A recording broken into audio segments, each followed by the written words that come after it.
सत्य में खाना, तुम्हारी कौन सी बात कहां से कहां जुड़कर क्या सीख दे सकती है, इसका ज्ञान तो केवल और केवल तुम्हें ही। मान गया आज मैं कि इस संसार का संचालन केवल और केवल तुम ही कर सकते हो, तुम्हारे अतिरिक्त और कोई नहीं कर सकता। नारायण, अब चले, वहां सभा लगी हुई है। अब चलिए, मैं आता।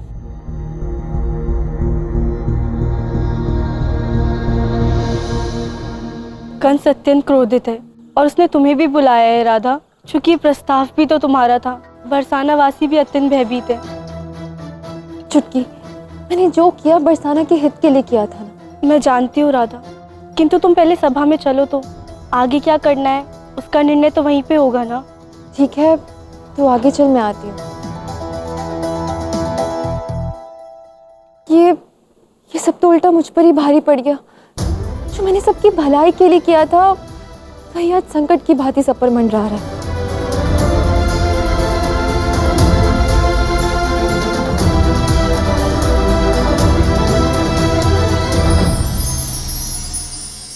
कृष्ण, चलो बाहर आओ। मैं समझ गई हूं कि तुम ही हो।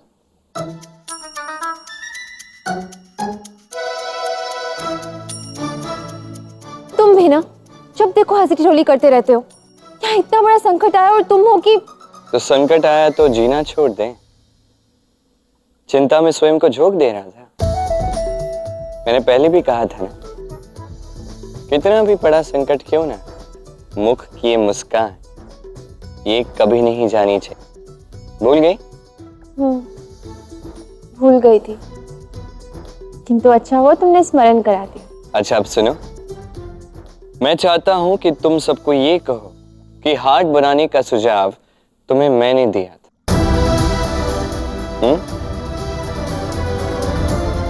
नहीं कृष्ण, भला मैं ऐसा कैसे कह सकती हूँ? मैं तुमसे आग्रह करता हूं राधा, जब तुम और मैं, जब राधा और कृष्ण एक ही हैं, तो क्या अंतर पड़ता है किसने सुझाव दिया? देखो राधा, मैं नहीं चाहता तुम जाओ, मैं चाहता हूं कि मैं जाकर कंस से मिलूं। राधा, मानोगी ना मेरी बात? कहो।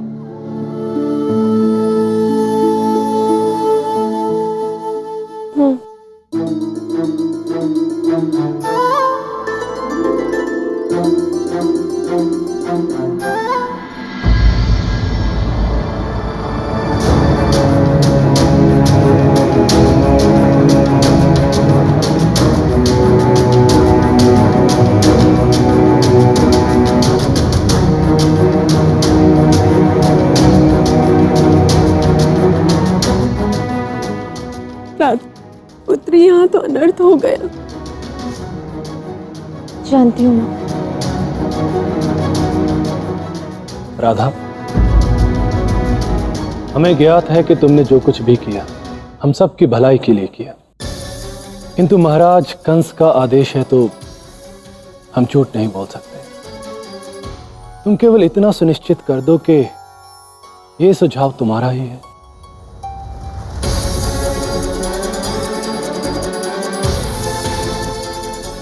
देखिए, चाहे जो हो जाए, ये मत भूलिए कि ये मेरे घर की बहू है। ये महाराज कंस के पास कदापि नहीं जाएगी। जाएंगे तो हम पंच जाएंगे और उनसे बात करेंगे। राधा पुत्री, कहीं ये ऐसा तो नहीं कि ये सुझाव तुम्हारा नहीं है? कदाचित किसी और के कहने पर केवल तुमने इसे प्रस्तावित किया था। मैं चाहता हूं कि तुम सबको ये कहो कि हार्ट बनाने का सुझाव तुम्हें मैंने दिया।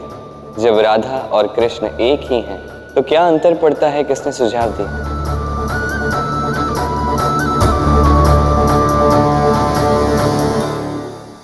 नहीं बाबा, ये सुझाव मेरा ही था।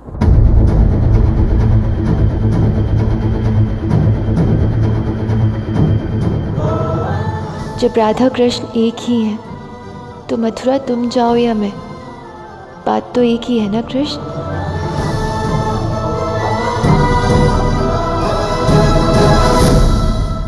देखिए, मैंने कहा ना कि राधा कहीं नहीं जाएगी। और वैसे भी राजनीतिक प्रपंचों के लिए बहुत छोटी है ये। उचित कह रहे हैं, परंतु क्या आपने ये सोचा है कि आप कंस को क्या उत्तर देंगे? देखिए जटिला भाभी, हम उनसे कह देंगे कि ये सुझाव हम में से किसी एक का है। हम सब ने मिलकर इस हाट का निर्माण किया। मत भूलिए नंद जी कि वो कंस है। इतने बड़े राज्य के महाराज, चारों ओर उनके गुप्तचर फैले हुए हैं, सारी गतिविधियों की जानकारी दे रहे हैं उनको। इतनी सरलता से उन्हें मूर्ख नहीं बना सकते हैं, है ना? जटिला माँ सही कह रही है। यदि महाराज कंस ने आपके इस झूठ को पकड़ लिया तो बात आपके जीवन पर आ जाएगी, और मैं ऐसा कदापि नहीं होने दे सकती।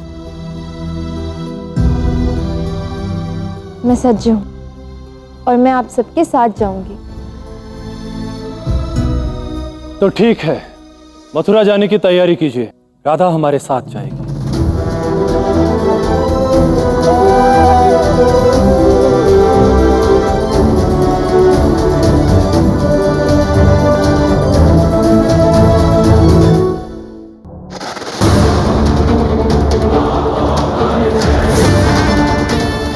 कितने निर्लज्ज, कितने कायर हो तुम कृष्ण। इतनी निर्लज्जता के साथ कहा करते थे कि अनंत प्रेम करते हो राधा से, और आज स्वयं ही उसे मृत्यु के मुख में ढकेल दिया तुमने। अरे लज्जा आनी चाहिए तुम्हें।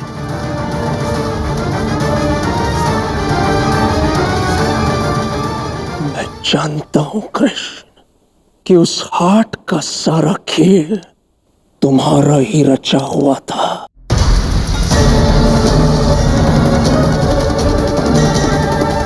अरे आप तो अंतर्यामी निकले। आपको तो सब कुछ ज्ञात है, सब कुछ आप ही को ज्ञात है, बाकी किसी को तो कुछ ज्ञात ही नहीं है। महान हो आप बड़े भैया, सच में। नहीं, वो बात क्या है जानते हैं? अभी अभी अभी देखिए, कंस। देखो, कंस का नाम सुनते भयभीत हो जाता हूँ। हाथ पैर मुंह देखो सबका अपनी लगता है। तो मैं सामने जाऊंगा कंस के तो मैं क्या करूंगा पता नहीं। तो इसलिए मैंने राधा से कहा कि मेरे स्थान पर तुम मथुरा चले जाना। वो भी मान गई। बंद करो ये ढोंग। ठीक है, आपने बोला आज के बाद ढोंग बंद। अरे मुझे तो लगता था तुम्हें तनिक मात्र तो पौरुष होगा, किंतु नहीं, तुम तो स्त्री के पीछे छिपने वाले कायर हो कृष्ण। वैसे आपको बता दूं, आपके मन में स्त्री के प्रति जो सम्मान है वो मैं पहले ही देख चुका। ढोंग कौन कर रहा है सब जानते। क्या है ना बड़े भैया, मुझ में स्त्री और पुरुष दोनों के गुण, आधा नारी आधा पुरुष, अर्ध नरेश्वर। समझ रहे हो मेरा तात्पर्य? वैसे पुरुष में स्त्री के गुण होने चाहिए या नहीं, इसका ज्ञान आपको समय के साथ शीघ्र ही ज्ञात हो जाए। तब तक अपना ये क्रोध संभाल कर रखिएगा।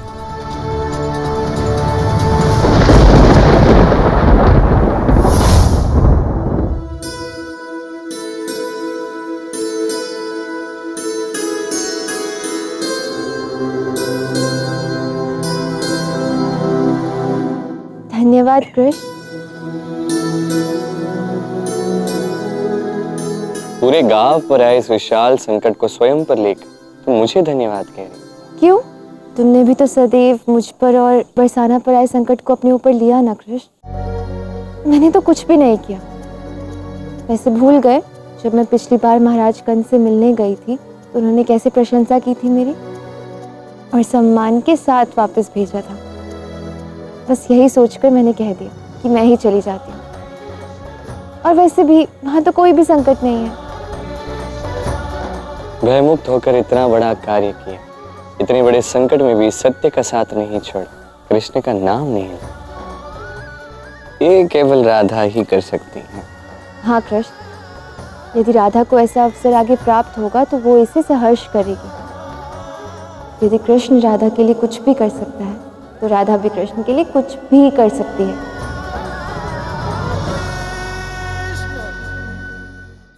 अभी तो मैं जा रही हूँ, किंतु लौटते ही भगवान विष्णु के अवतार की आगे की सारी कहानियां सुनूंगी।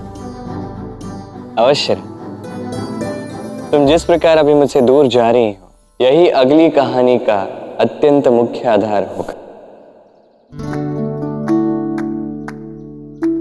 ज्ञात हो जाएगा तुम्हें शीघ्र, समय के साथ। अब मैं चलूं? एक क्षण रुक सकती हो? क्यों?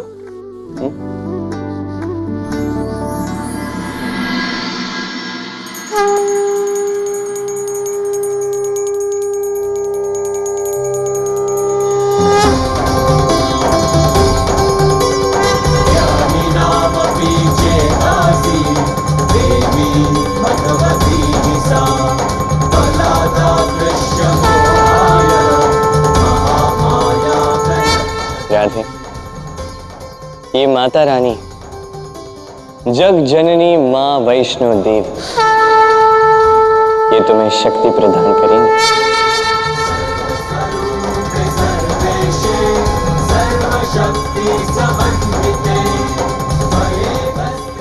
कृष्ण, तुम मुझे भगवान विष्णु के 7 अवतारों की कहानियां तो सुना रहे हो, किंतु कृष्ण, क्या तुम्हें माता रानी की कहानी भी ज्ञात है क्या? माता की कथा मुझे नहीं तो किसे ज्ञात होगी राधा? आओ।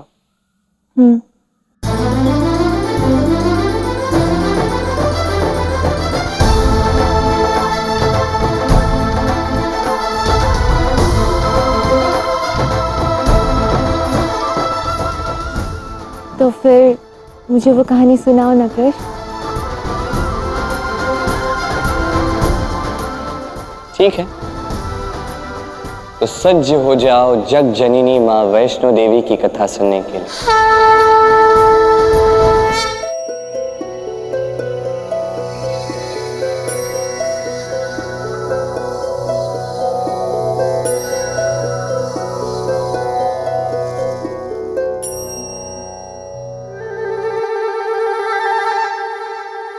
कहो अनुज, क्या कहना है?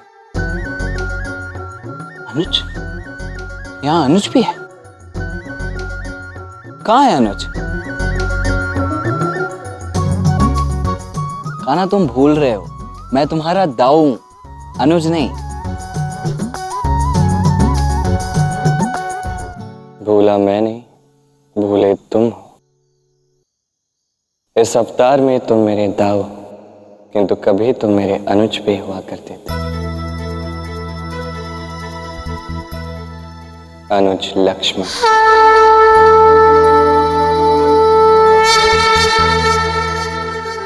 लीला, ये भी अवश्य तुम्हारी कोई लीला ही है ना? चलो बताओ, कौन सी लीला आई?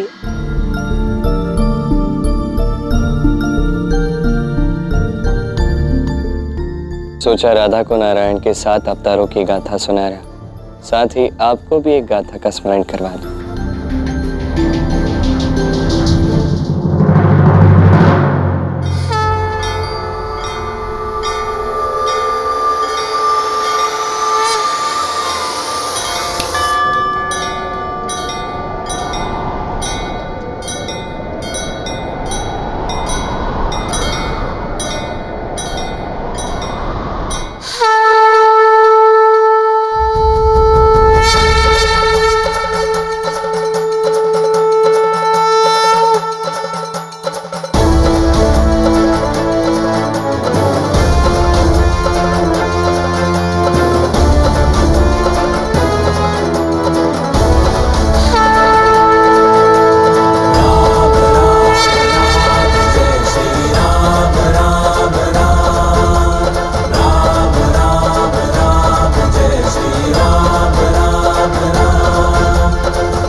श्री राम श्री राम श्री राम।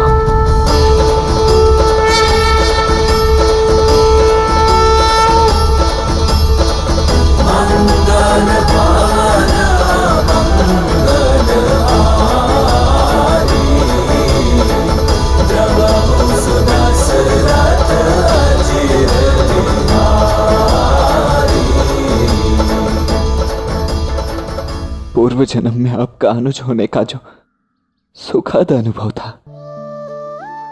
आज कुछ क्षणों के लिए ही सही, किंतु आपने मुझे उसका पुनर्स्मरण करा दिया। इसके लिए अनेकों धन्यवाद प्रभु, अनेकों धन्यवाद।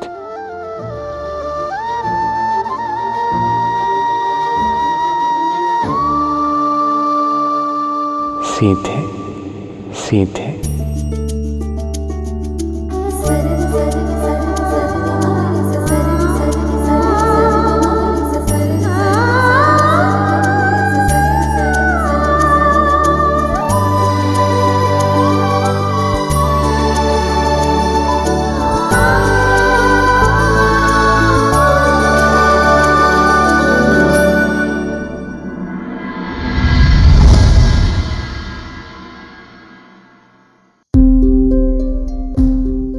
सत्य में कहना, तुम्हारी लीला इतनी अद्भुत है कि देखो मैं मंत्रमुग्ध होकर सब कुछ भूल गया। मैं तुमसे क्या कहने आया था और देखो तुम मुझे कहां से कहां लेकर चले गए।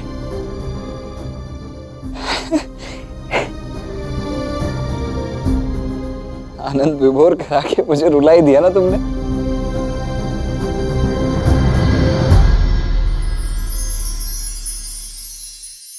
अच्छा कान्हा, ये तो बताओ, तुम तो राधा को एक क्रमबद्ध रूप से श्री हरि नारायण के अवतारों की कथा सुना रहे हो ना, फिर उस क्रमानुसार तो वामन अवतार के पश्चात भगवान परशुराम की कथा आनी चाहिए।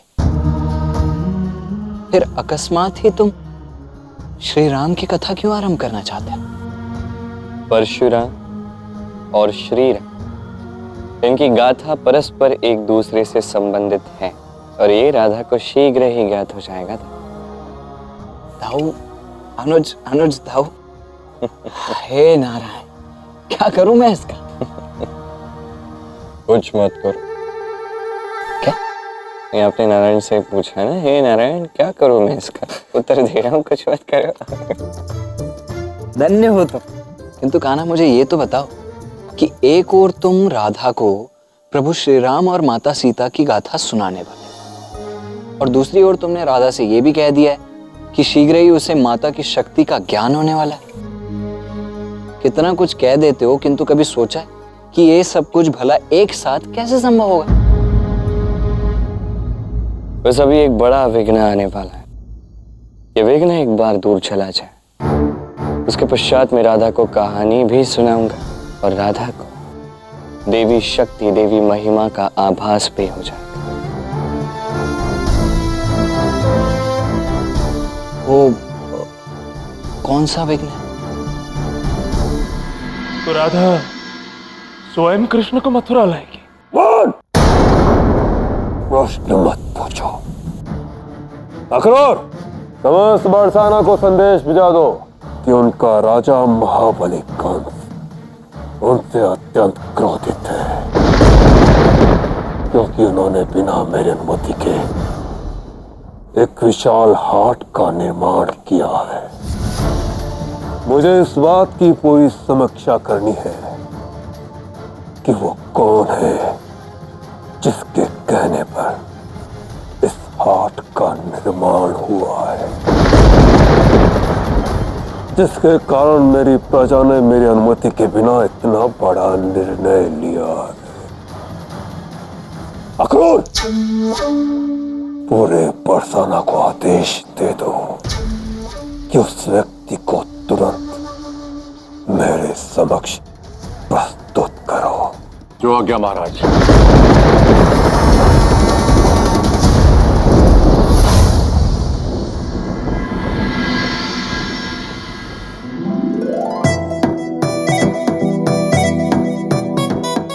क्या बात है राधा,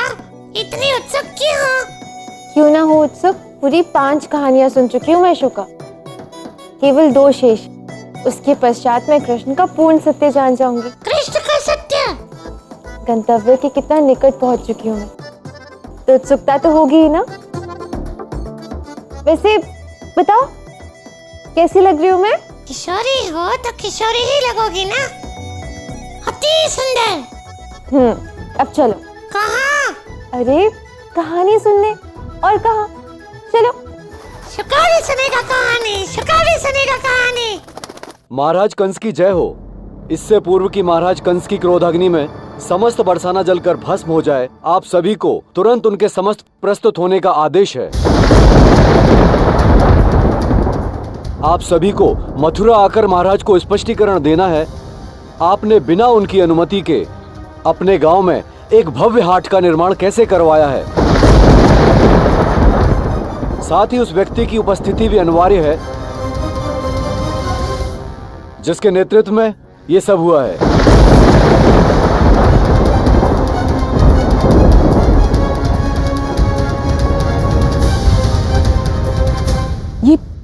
ये प्रस्ताव राधा का था ना? हाँ, और धन के सारे प्रबंध भी राधा ने ही किए थे। कंस महाराज तो क्रोध में आकर कुछ न कुछ हानि अवश्य करेंगे। राधा को उनकी आज्ञा लेनी चाहिए थी। देखिए, शांत हो जाइए, शांत हो जाइए। मेरा आप सबसे विनम्र अनुरोध है कि आप में से कोई भी राधा पर आरोप न लगाए। उससे रुष्ट होना अनुचित होगा। राधा हमारे गांव की बेटी है। उसने जो कुछ भी किया हम सब की भलाई के लिए किया, हम सब की सहमति से किया। महाराज कंस की अनुमति ना लेना केवल राधा की ही नहीं, हम सब की भूल थी। हम में से किसी को भी इस बात का विचार नहीं था। देखिए, केवल राधा को दोषी मानना उचित नहीं होगा, परंतु राधा है कहाँ? छुटकी उसे गई है बुलाने के लिए, बस आती ही होगी। किंतु ये कान्हा, ये कहाँ रह गया?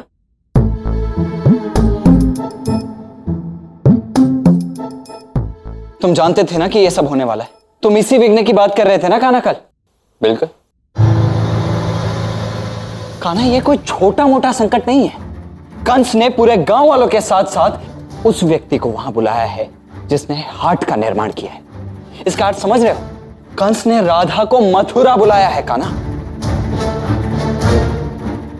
अवश्य ही मामाश्री इस बार कोई बड़े षड्यंत्र की रचना कर रहे हैं। इसलिए तो मैंने कहा था कि राधा शीघ्र ही देवी की शक्ति जानेगी था। किंतु इस बात का इससे क्या संबंध? जब महिषासुर का मर्दन करती, जब संसार का सबसे कठिन, सबसे दुर्गम कार्य करती, तभी तो नारी दुर्गा कहलाती है। और हमारी इस कहानी में महिषासुर हमारे मामा श्री कंस है, तो अब राधा को तो देवी की शक्ति जाननी ही होगी, क्योंकि अब समय आ गया है मामा श्री के अभिमान का मर्दन करने का।